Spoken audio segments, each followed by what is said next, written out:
dari rakyat, kalau kau kembalikan yang kau curi, ya mungkin kita maafkan, tapi kembalikan dong. Nanti kita beri kesempatan cara mengembalikannya, bisa diam-diam supaya nggak ketahuan. Mengembalikan loh ya, tapi kembalikan.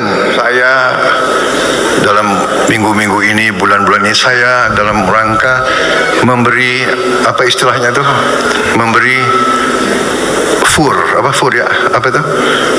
memberi kesempatan.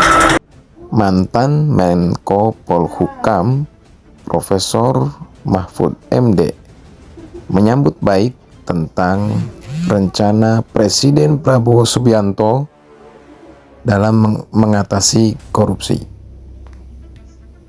Diucapkan oleh Bapak Presiden itu adalah merupakan sebuah langkah upaya, bukan berarti dalam rangka untuk membiarkan pelaku-pelaku tindak pidana korupsi kemudian itu bisa terbebas, sama sekali tidak. Tetapi yang saya pahami sebagai Menteri Hukum, saya juga pernah mengajar bahwa itu adalah hak konstitusional yang diberikan oleh negara, bahwa banyak pakar, banyak akademisi yang menganggap bahwa itu bertentangan dengan undang-undang, mungkin lupa menyebut pasal 55 KUHP, penyertaan dan lain sebagainya, itu tidak salah. Tetapi menyangkut soal grasi, amnesti dan abolisi, itu sebenarnya adalah sesuatu yang sudah berlangsung lama ya.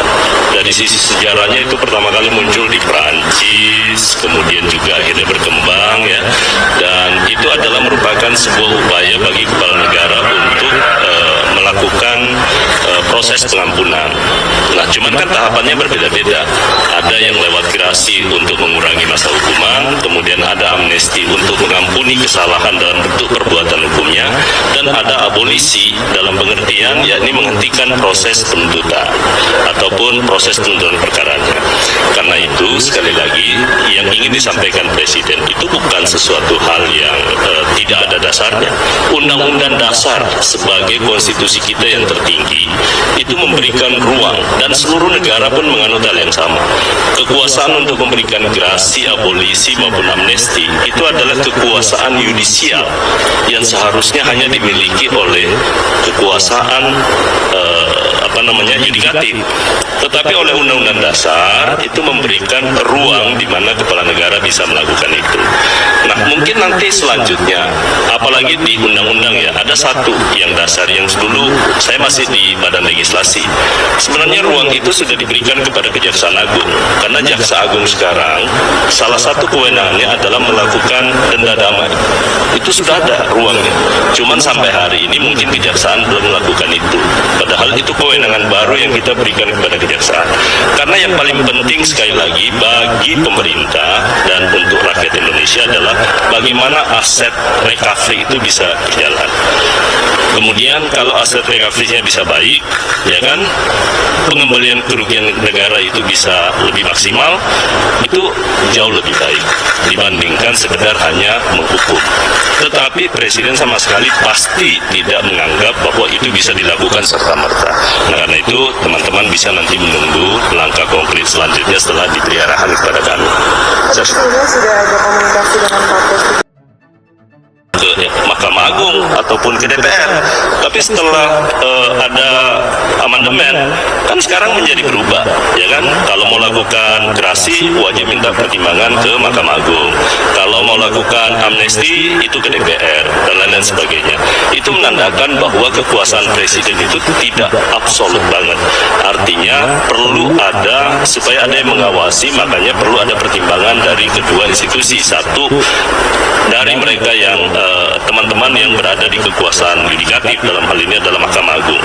Yang kedua juga kepada perwakilan rakyat.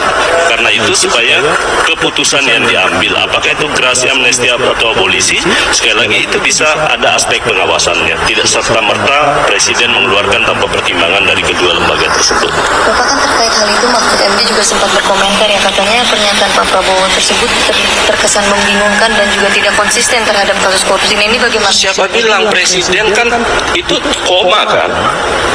Mungkin mungkin dimaafkan. Tapi kalau Anda tidak kembalikan kerugian negara, maka saya akan menerapkan proses hukum yang sangat keras. Kan selama ini juga faktanya bahwa negara setelah orang dihukum membayar uang pengganti dan lain sebagainya, tapi tidak sesuai dengan besaran kerugian negara. Karena itu pasti akan selektif. Namun demikian, kita akan tunggu arahan Bapak Presiden nanti selanjutnya, karena kan kita belum dapat arahan nih, ya kan, seperti apa implementasi yang diharapkan. Cuman saya beritahu bahwa apakah memungkinkan, apakah lewat Presiden, tanpa lewat Presiden pun sekarang memungkinkan, karena Undang-Undang Kejaksaan yang baru memberi ruang kepada Jaksa Agung untuk melakukan upaya denda damai.